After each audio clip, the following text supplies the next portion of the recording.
If you want to hide indicator icons on the status bar on the Samsung Galaxy S26, in that case we can go to the Galaxy Store, and over here first we need to download the Good Lock app.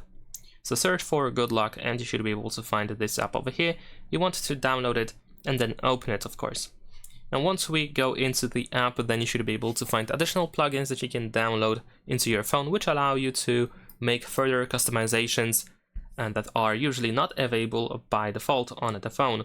In this case, we need to download this Quick Start plugin. So I'm gonna tap on this button on the right side, this arrow going into the square, I guess.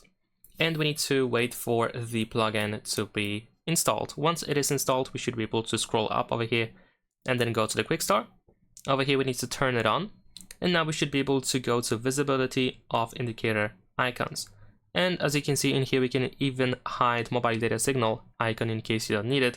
We can also find some other options, and you can decide which information should be visible and which information should not be visible. And that is pretty much it. Leave a like and subscribe.